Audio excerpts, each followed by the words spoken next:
In 1994, the Ecuadorian penal system followed a standard procedural clock. A 46-year-old inmate had reached his mandated release date. Following routine protocols for good behavior, the administration processed his paperwork and allowed him to walk out into the sunlight. The man walking free was Pedro López, known to the world as the Monster of the Andes. These 300 dots represent his victims across Colombia, Peru, and Ecuador, a tally that briefly held a Guinness World Record for the highest count by a single killer.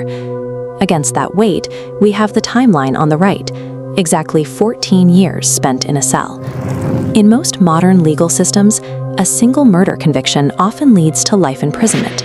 Yet here, the math equates hundreds of victims to a little over a decade of time served. This release was the procedural outcome of Ecuadorian law.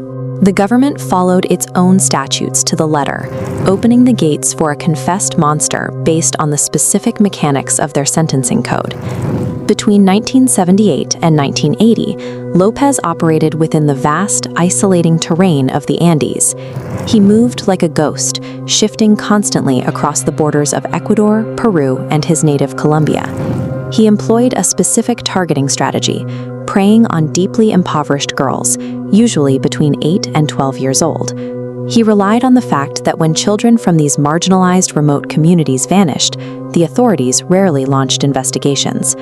His streak ended due to a natural disaster. In April 1980, a devastating flood swept through the Ecuadorian city of Ambato. As the river retreated, it unearthed the shallow graves of 4 missing girls. The discovery put the region on high alert. Shortly after, López attempted to abduct a 12-year-old girl in broad daylight inside a crowded Ambato market.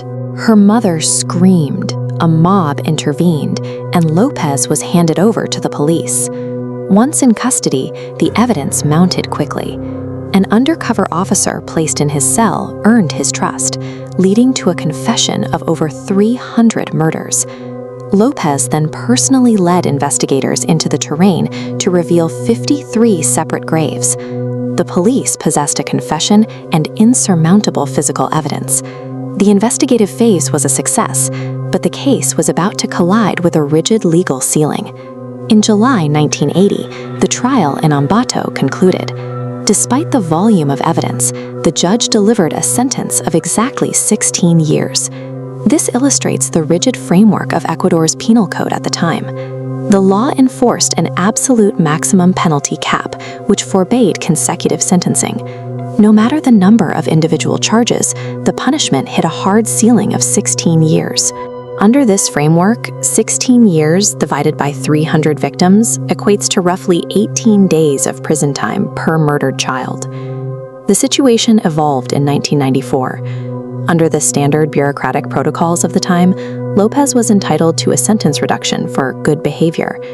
The prison administration shaved 2 years off his already minimal 16-year term. The legal framework treated a person who killed hundreds of children the same as a criminal convicted of a single offense. The system was blind to the scale of the atrocity. His release triggered massive public outrage. Faced with death threats against López, Ecuadorian authorities secretly transported him to the Colombian border in the dead of night. Colombia offered a second opportunity for prosecution, but the institutional response faltered. Rather than standing trial, he was placed in a psychiatric hospital, where a medical panel declared him legally sane 4 years later. In 1998, he made his final transition back into society. He paid a bail amount of roughly $50 and walked free. Passing jurisdiction across borders allowed different layers of bureaucracy to sequentially grant a predator a completely clean slate. The last confirmed record of Pedro López dates to 1999. He entered a national registry building in Bogota and renewed a citizenship card using the stolen identity of a 60-year-old man. International action was delayed. It wasn't until 2002 that Interpol finally issued an active warrant for his arrest. That safeguard was eventually removed. In 2005, the warrant was deactivated after authorities mistakenly identified an unrelated corpse as López. Criminal justice bureaucracies are built to handle ordinary crimes. When faced with an anomaly of pure, unimaginable evil, the rules of maximum caps and parole deductions can break down entirely, leaving history's most prolific killer to vanish.